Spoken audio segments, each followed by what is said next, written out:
Bonjour à tous, j'espère que vous allez excellemment bien aujourd'hui.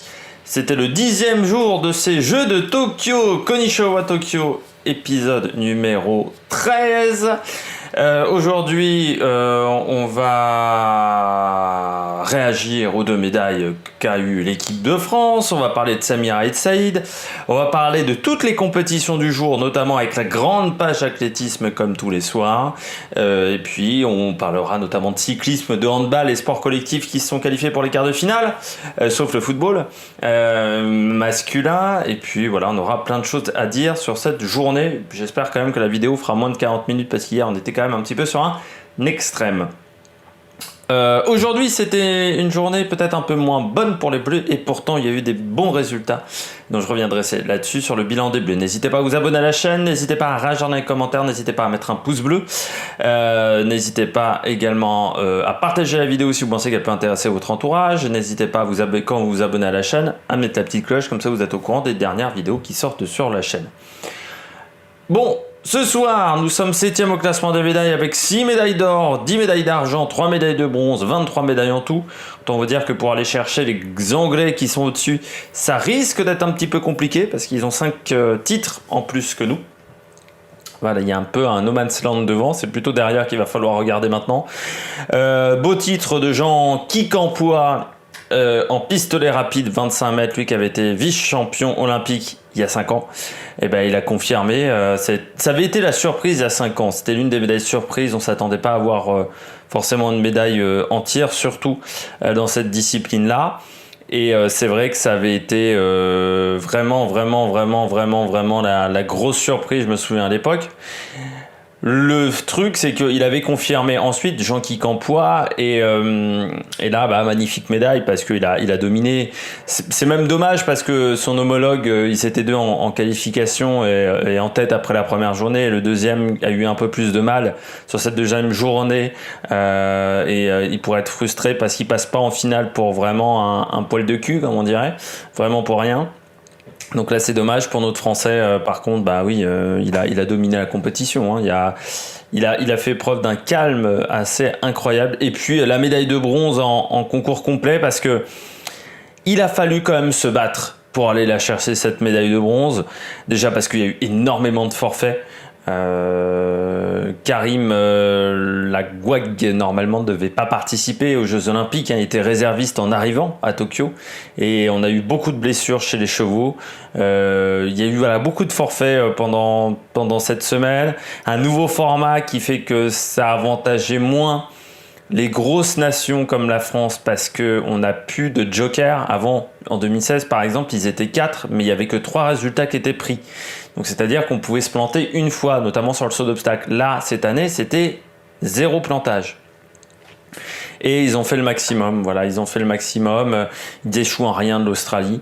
Ils devancent quand même la Nouvelle-Zélande, ils n'ont pas craqué. Très belle perf des Français, voilà, c'était une médaille qui n'était pas facile à conserver quand même dans cette discipline parce que en équitation, il y a des concurrents qui arrivent, qu'il y a des nations qui sont toujours là. Et on a vu l'Allemagne, par exemple, s'est plantée. Pourtant, c'est une nation qui est tout le temps là, normalement en concours complet. Donc, c'était pas si facile que ça d'obtenir la médaille, surtout dans les circonstances où beaucoup de blessures avant la compétition. Et puis, moi, je voudrais noter quand même la 4e place de Samira et Saïd. Certains diront que c'est une déception.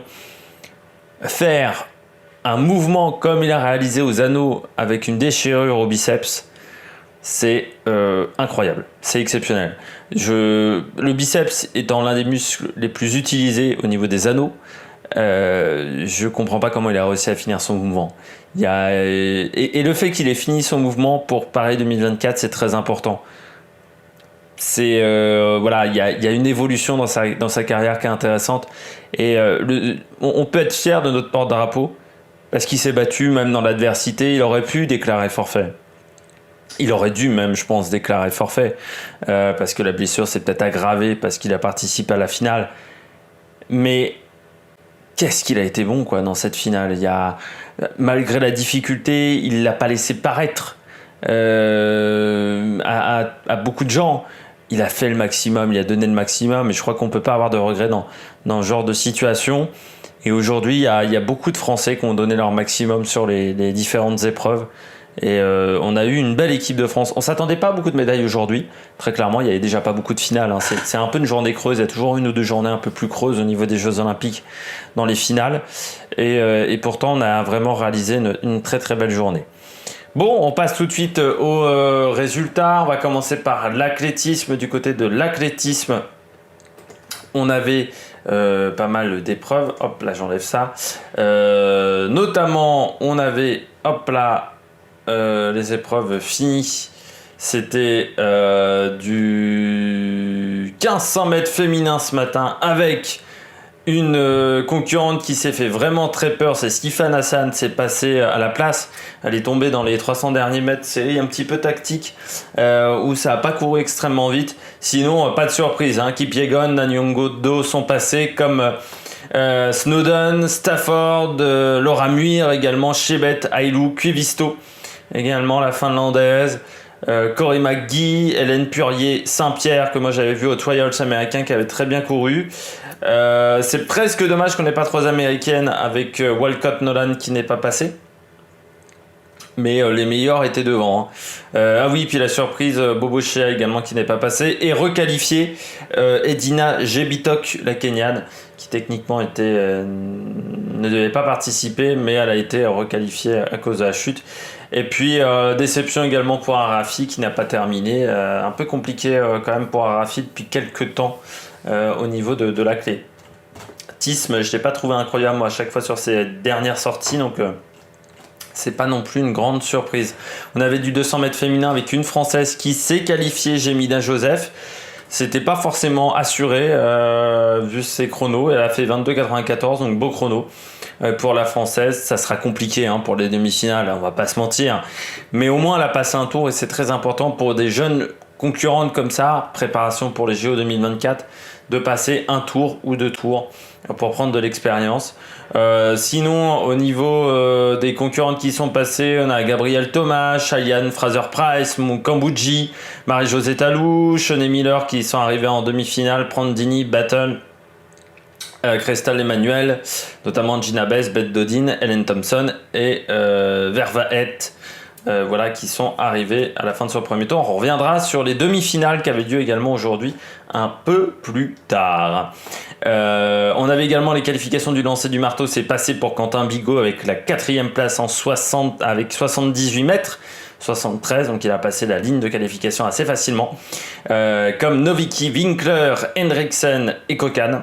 Ils sont 5 à avoir passé cette performance. Déception pour l'américain Clayton Young qui n'a fait que 75 mètres 09. Difficulté également pour les Biélorusses, hein, Tikhon et Vachichenka. C'était avant une grande spécialité le marteau du côté des Biélorusses. Ça n'est pas passé. Voilà, de toute manière, je dirais qu'en finale, on a vraiment des costauds. Hein. Là aussi, il n'y a pas de grandes surprises. Il y aura un peu plus de surprises, ça sera pour la perche féminine. On continue avec le 100 longueur masculin, c'était la finale. Nouveau titre pour Tentoglou, 8,41 m. Égalité avec Echevarria.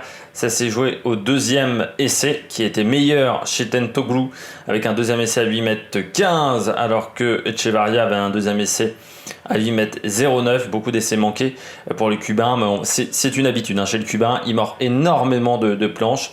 Et puis troisième, Michael Masso, également de Cuba, avec 8,21 m, simplement 2 essais mesurés, mais 2 essais à plus de 8 mètres. Cacheres est 4e, Harrison 5e, et Tadjegal n'a même pas eu les 3 essais supplémentaires. Ça, c'est un petit peu une surprise. Après, bon, du côté des Américains, il manquait quand même du monde hein, pour la médaille. Très clairement, il y avait beaucoup de concurrents blessés.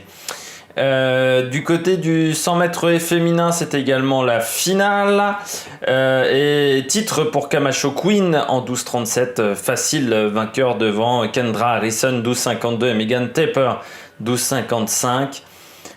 Déception pour Nadine Visser, simplement 5e en 12,73, ou pour Cunningham 13,01. Mais bon, pas de surprise, Camacho Queen a dominé toute la saison du côté du 100 mètres haies. Donc voilà, c'est pas une surprise véritablement. On avait également les demi-finales du 200 mètres, ce n'est pas passé par contre pour la finale pour Jemina Joseph. Et en finale, on retrouvera Hélène Thompson, Christina Mbona, Gabrielle Thomas, Marie-Josée Talouche, Eliane Fraser-Price, Shaunae Miller, Kambodji, Basilingui. Autant vous dire qu'à part Prandini qui n'est pas passé, il y a et Daphne Schippers, mais bon, Daphne Schippers n'a pas montré grand-chose cette année. Il n'y a pas vraiment de surprise, ça n'est pas passé non plus pour la Belge Inke Vervaert, qui a fini 22e en 23-31, ou Vervaert plutôt. Parce que souvent je dis Vervaert alors qu'il veut dire Vervaert. On avait le 400 mètres masculin avec les demi-finales, c'est passé pour Kierny James, Zambrano également qui a été assez impressionnant dans la série. Kierny James, Steven Gardiner, Michael Cherry, Michael Norman, les deux Américains également sont passés, comme Isaac Makwala, Bonaventura, également le Néerlandais, et Christopher Taylor. David Herré n'est pas passé. Et surtout, la grande surprise, c'est Van Niekerk, le champion olympique, mais qui n'a pas retrouvé les jambes, tout simplement, après une grosse blessure. Déception, voilà, pour Wade Van Niekerk, simplement 12e en 45-14. C'est pas passé également pour Jonathan Jones, le concurrent des Barbades. Et pour le Belge Jonathan Sakor, seulement 45-88, 22e temps des finalistes. Enfin, des demi-finalistes, pardon. 400 mètres et féminin sous la pluie. C'était pas facile, c'est passé pour Sydney McLaughlin en 53-03, pareil pour Dalila Mohamed en 53-30, Feng Kebol 53-91, Russell 54-10, 54-17 pour Anna Coquerel, Woodruff également est passé en 54-22 et c'est passé au temps pour Rizikova et Tchatchouk, les deux Ukrainiennes. Dommage pour Paulien Kukiot. Ça fait partie des noms que je n'arriverai pas à dire, en 54-47, et puis Léa Sprunger également qui n'est pas passée en 55-12, mais la marche était un peu trop grande, comme pour Pedroso, l'italienne, et Peterson a été disqualifiée après une chute. Dommage Peterson, et blessure également pour Jessica Turner, la britannique. Il y avait énormément de pluie sur la piste à ce moment-là à cause d'un gros orage. On a même dû arrêter la finale du disque et la qualification de la perche.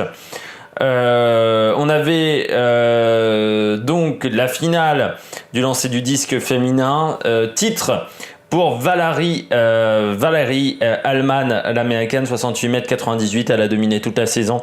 C'est la nouvelle pépite du côté des États-Unis, du côté du lancer du disque, un gabarit qui n'est pas habituel. Assez longiligne, très grande, mais qui me fait penser un petit peu à Roras, également au triple saut, qui a un physique totalement différent des autres concurrentes. Elle aussi très grande, très élancée, et à la fin, ça a fini par le titre pour chacune de ces deux concurrentes. Donc Valérie Allman qui s'est imposée devant Christine Pudens et Raimé Pérez, l'ancienne championne olympique, la cubaine. Perkovic finit 4e au pied du podium, 65-01. C'est peut-être la fin de la génération Mélina Robert-Michon et Perkovic, très clairement, qui ont dominé pendant presque 15 ans le lancer du disque. Il faut peut-être désormais passer la main pour ces deux concurrentes-là. Et puis, on retiendra également qu'il y avait 3 Allemandes en finale, même si pour les Allemands, c'est un petit peu compliqué ces Jeux Olympiques du côté de l'athlétisme. Il y avait également la finale du 3000 mètres steep. C'est Alexis Felluy a fini 12e. Et le titre pour Soufiane El Bakkali, le Marocain. On savait qu'il tournait autour quand même, El Bakkali. Et puis, il s'était très très bien préparé. Moi, sur les courses que j'avais vues d'athlétisme pour El Bakkali, ça marchait plutôt bien. Devant Girma et Kigen, le Kenyan, qui sauve un petit peu la mise. Même si les Kenyans avaient tout le temps obtenu le titre, sauf lors de la non-participation de leur pays. Et puis, Gennet Voilé, 4e.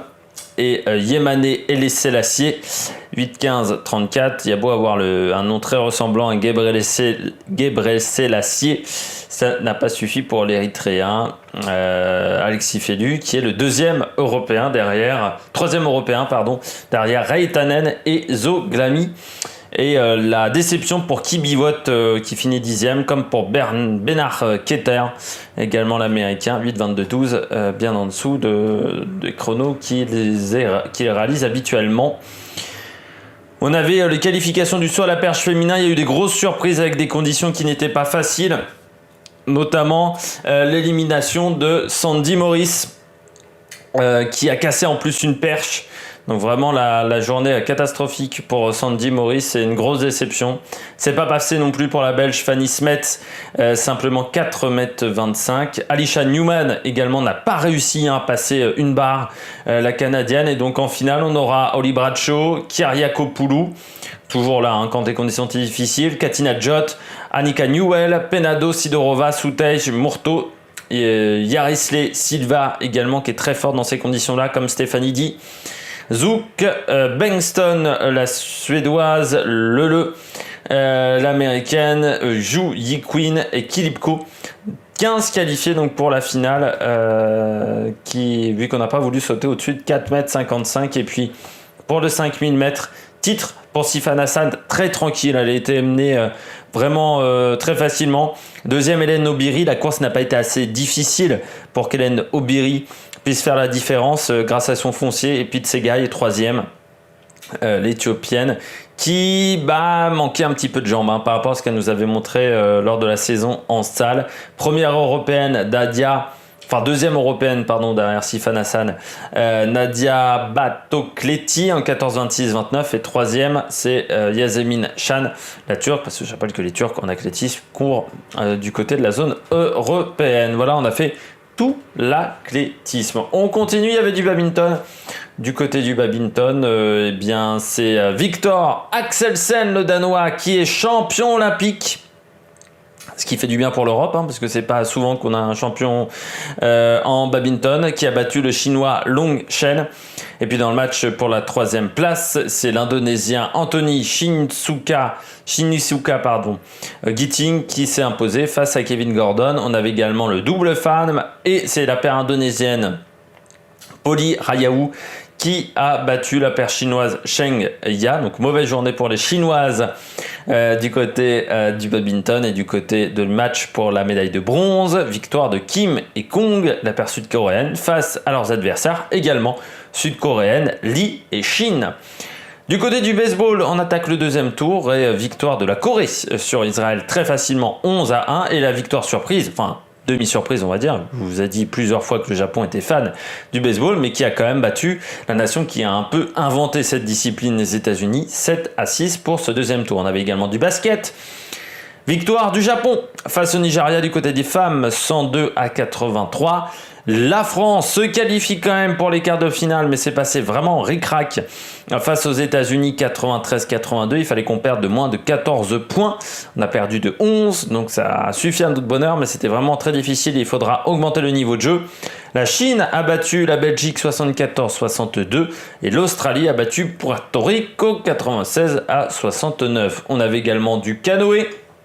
Le début des épreuves de course en ligne avec course en ligne, je vais retrouver. Voilà, on avait notamment les CAI du K1 200 mètres féminin. Léa Jamelot n'est pas passée, elle devra passer par les repêchages. Elle était dans la série numéro 2, elle a fini 6e, Léa Jamelot, en 43-589.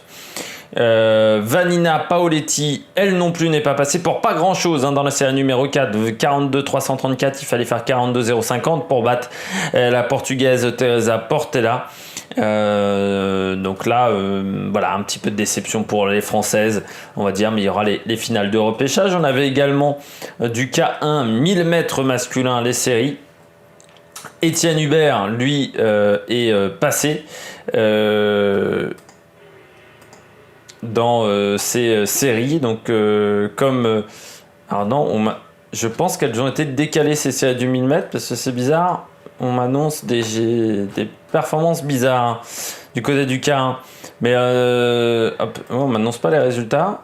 Si, voilà, parce que c'était des quarts de finale. Merci. Donc, Étienne Hubert s'est passé pour la finale en 3,46,274. Dans le quart de finale numéro 3, il a fini derrière Jean van der Westhuizen, l'Australien. Par contre, c'est pas passé pour Guillaume Burger en 3,52,817. Il en manquait quand même beaucoup pour aller chercher le Belge Arthur Peters qui a remporté ce quart de finale numéro 2. On continue, il y avait également les séries du K2 500 mètres féminin Et là, du côté de ces séries, on avait les quarts de finale même du côté des filles.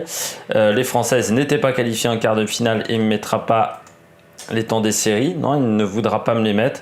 Mais les Françaises, Mano Onstance et Sarah Guyot qui ne sont pas arrivées en quart de finale. Ça, c'est un petit peu une déception du côté du K2 500 mètres féminin. De ne pas avoir réussi à avoir des Françaises en finale. Et en K1 200 mètres, donc pour les quarts de finale. Donc voilà, ce n'est pas passé pour les Jamelot, c'était les quarts de finale que j'avais au niveau des chronos et pas les séries. Je m'en excuse pour ces petites erreurs, mais c'est mal fichu sur le titre de France Info. Là, tout n'est pas de ma faute.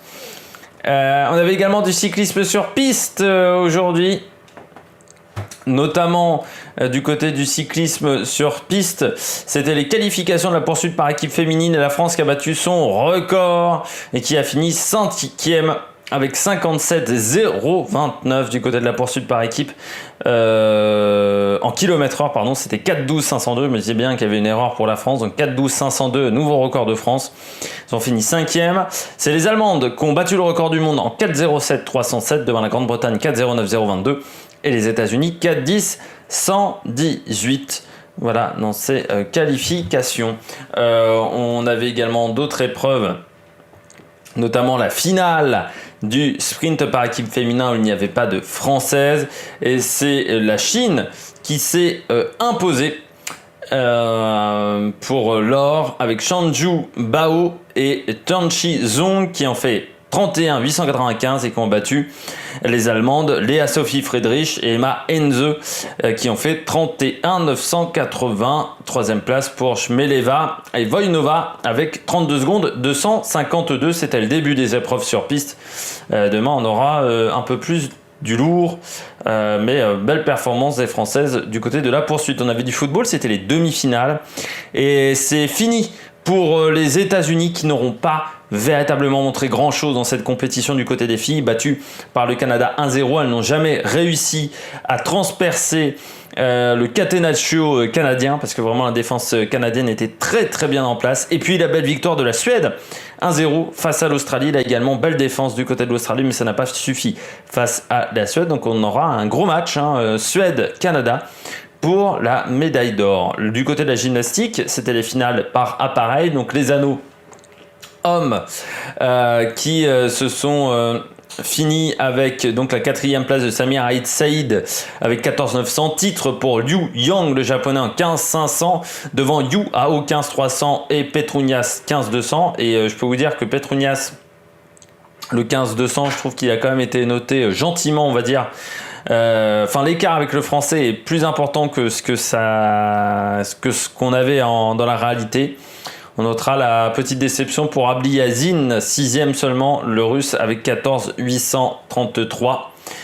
On continue dans la finale para, pareil, il y avait du sol féminin, encore sans Simone, mais avec les sœurs Gadirova qui ont fait 6 et 7. Et le titre pour Jedi Carey, l'américaine, 14,366 devant Vanessa Ferrari, enfin médaillée avec 14,200 et Murakami Mei, 14,166. Comme quoi les américaines, elles se font très bien également sans Simone Biles. On nous disait il n'y a que Simone du côté des États-Unis en gymnastique, comme quoi pas que Simone, il y a également Jade notamment. On notera également la médaille de bronze d'Angelina Melnikova parce que c'est vrai qu'elle a fait le même score que Murakami Mei et en plus elles avaient la même note de difficulté. C'est pour ça qu'elles finissent toutes les deux 3e. Et puis on avait les barres parallèles du côté de la finale. Bien, je n'ai pas les médailles, donc je vais faire voilà. Oui, parce que non, c'était le saut de cheval, pardon. Je me suis trompé, j'ai été un peu vite. Le saut de cheval masculin, la finale avec le titre pour Shin Ji-Wan, le sud-coréen, 14,783 devant Denis Abliyazin, 14,783 et l'arménien Arthur Davtian, 14,733. Ça fait du bien pour les Arméniens qui étaient voilà, qui ont en plus eu des petits problèmes géopolitiques ces derniers temps, notamment avec l'Azerbaïdjan. Et puis 5e place pour Nikita Nagorny, toujours là, le russe, 14,716. Et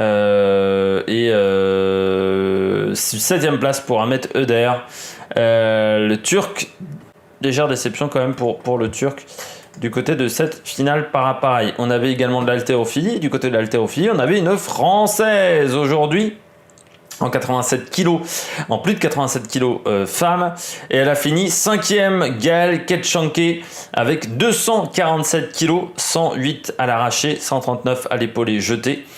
C'était sa dernière compétition, impressionnante quand même la Française, et qui finit à 9 kg de la 3e, mais 9 kg en haltérophilie, c'est énorme. De Chris Mary Santana qui fait 256 kg, la concurrente de la République dominicaine, devant Salazar, l'équatorienne, qui fait 263 kg, et Wang Yuzu, 270 kg, la chinoise, qui remporte donc le titre. On avait également... non, c'était la seule finale du jour, pardon. J'ai dit... Non, on avait les moins de 87 kg, pardon, également en finale. Oui, là, c'était les moins de 87 kg, pardon. Le résultat, je vous ai dit avec la Française. Là encore, j'ai fait une nouvelle erreur. Et il y avait les plus de 87 kg. Et là, c'est Wewen Li, la chinoise, qui s'est imposée devant Emily Jade Campbell, 2e, et Sarah Elisabeth Robles pour les États-Unis. Donc la Française, c'était en moins de 87 kg. Là encore, du côté du site du CIO, c'est mal fichu.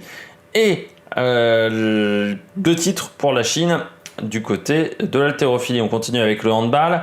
La France s'est qualifiée pour l'écart. Là aussi, c'est passé ric-rac avec la victoire face au Brésil 29-22.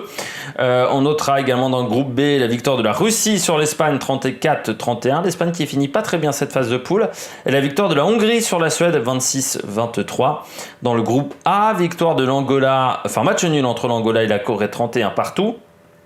Victoire dans le Money Times des Pays-Bas sur le Monténégro 30-29. Et victoire assez facile de la Norvège sur le Japon, 37-25. Du côté du hockey, les quarts de finale femmes, victoire de l'Argentine sur l'Allemagne 3-0, de l'Inde sur l'Australie, un petit but à 0. Les Pays-Bas se sont imposés facilement face à la Nouvelle-Zélande et font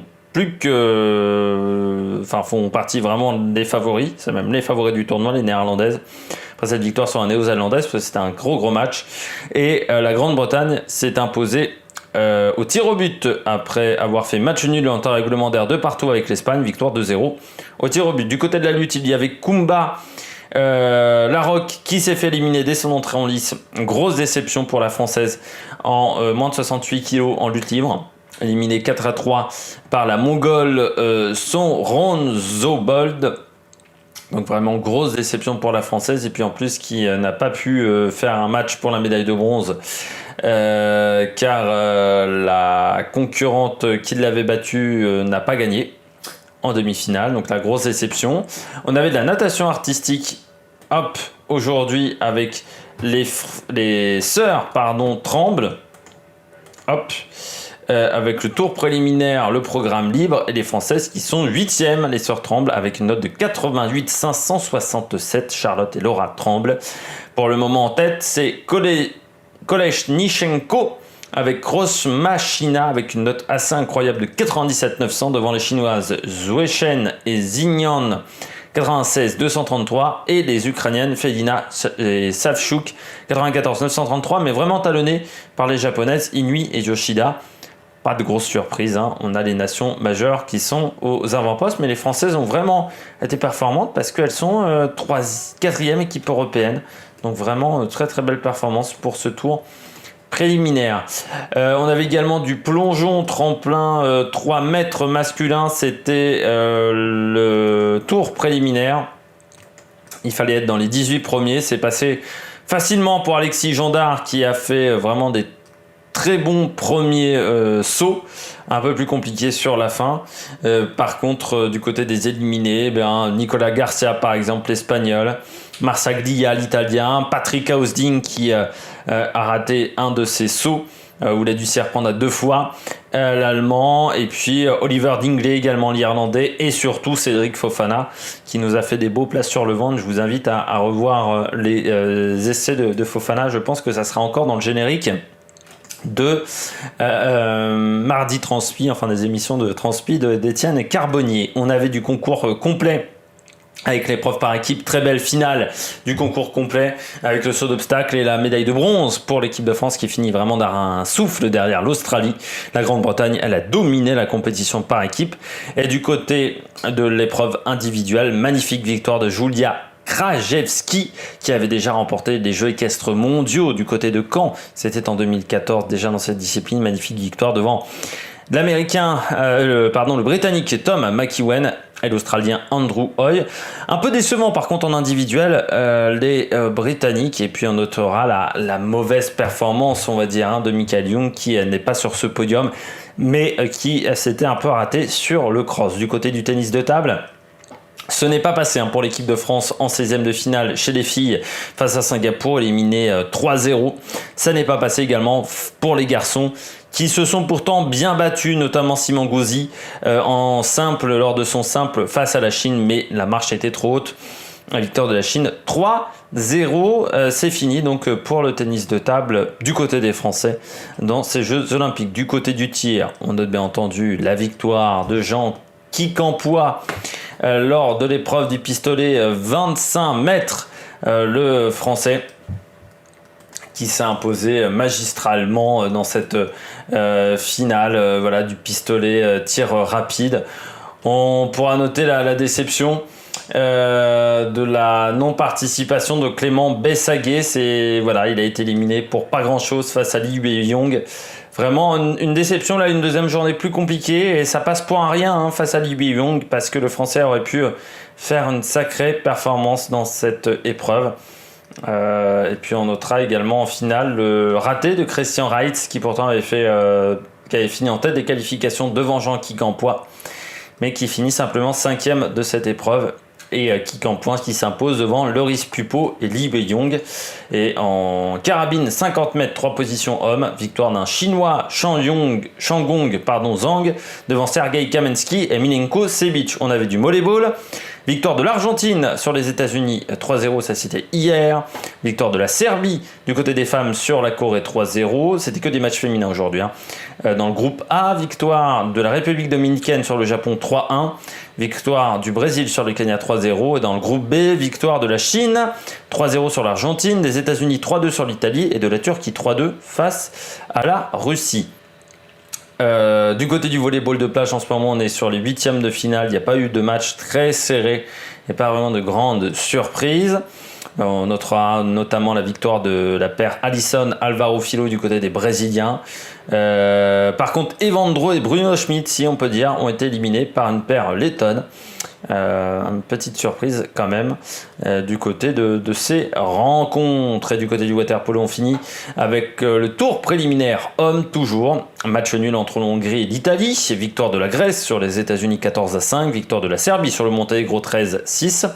L'Espagne a battu la Croatie 8-4. Le Japon a étrillé l'Afrique du Sud 24-9. Et victoire de l'Australie sur le Kazakhstan 15-7.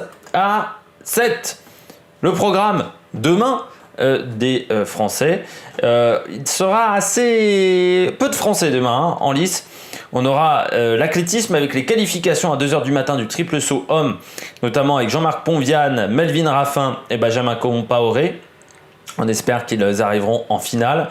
On aura également à 2h05 la série du 1500 mètres pour Alexis Miele. Asdin Abs aura sa série à 2h16. La série de Baptiste Michler sera à 2h27. Amandine Brossier fera son entrée en liste dans les séries du 400 mètres à 3h09 du matin. Les séries du 110 mètres avec notamment Willem Bellossian à 12h10, 12h34 pour El Manga et 12h42 pour Pascal Martino Lagarde. La finale de la perche avec Renaud Lavillenie à 12h20 pour le début de la compétition. Le 5000 mètres homme avec les deux séries à 12h56, Hugo Hé à 13h16, Jimmy Gracier. Et puis la finale du lancer du marteau avec Alexandra Tavernier à 13h35 pour le début de la compétition. Du côté du handball, le quart de finale Bahreïn-France, ça sera 2h30 du matin, il faudra se réveiller tôt pour ce match. Normalement avantage à l'équipe de France. Du côté du canoë, on aura les demi-finales du K1 1000 mètres pour Étienne Hubert. La demi-finale également sur le kayak Big Place 500 mètres pour Manon Ostens et Sarah Guyot. Et du côté du plongeon, à 3h du matin, le tremplin 3 mètres avec la demi-finale d'Alexis Gendard. Il faudra être parmi les premiers pour aller en finale. Je crois parmi les 12 premiers, je crois me rappeler, pour atteindre la finale. On aura également la course à la médaille, notamment du côté de la voile, notamment pour Lily Sebezi, Alban Dubois et Quentin Delapierre et Manon Houdinet. Et les dernières courses pour Camille Lecointre et Aloïse Retornaz avant la course à la médaille et pour Kevin Péponnet et Jérémy Mion.